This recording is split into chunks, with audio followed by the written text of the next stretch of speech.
It's interesting you bring up some of the other solutions or Yeah. options in the book, and you just mentioned nuclear. What's your take on nuclear? So I'm a proponent of all forms of electricity, and I'm pro and for every one of them. I think in South Africa we still need every one of them, even coal to a large extent, because it's cheap. So if the catch is to develop an electricity industry that won't make electricity completely unaffordable for the poorest of the poor. Yeah.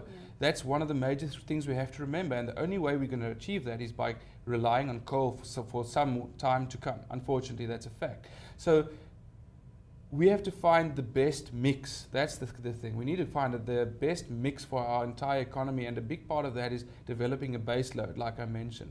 Base load power that's available all the time, that we can go out into the world and say, build your smelters and your factories here. We can guarantee you electricity. Not like Eskom says at the moment, 96% of the time, because they say, yes, you get load shed, but 96% of the time you have power. But you can't sell that overseas. You have to sell 100% electricity available to people who want to come and invest. So we need a reliable baseload. In my opinion, nuclear is such a source of electricity. It's environmentally friendly in the sense that there's no carbon emissions that come out from it.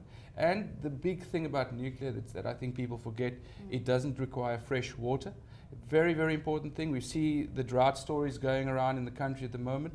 1 unit of Medupi, which is the new coal-fired power station, there's 6 units. 1 unit of Medupi will need 7.8 million litres of fresh water every day. 7.8 million litres of fresh water every day. And it can't use other water because it's based in the interior of the country, which is very dry, by the way. So that brings new challenges. Koeberg, sitting at the coast, uses seawater, ocean water. Other nuclear plants would all be based at the coast. It would use the sea to cool down. Long term, I don't see how we cannot use nuclear for those reasons.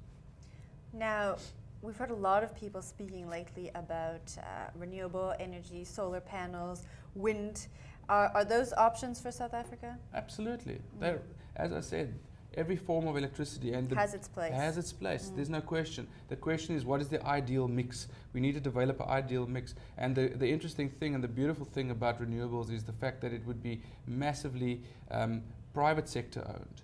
So that's a very big benefit for renewable power, is that the private sector's money would be used to develop that instead of perhaps the taxpayers' money.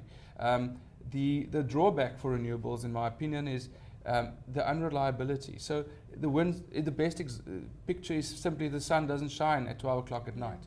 And if we're an economy that is still going to be reliant on commodities, mining, we're going to be increasingly reliant on beneficiation, a very energy intensive kind of business. And this is the kind of stuff we're going to have to start doing. And I simply don't see how renewables can provide us with the electricity required to do that.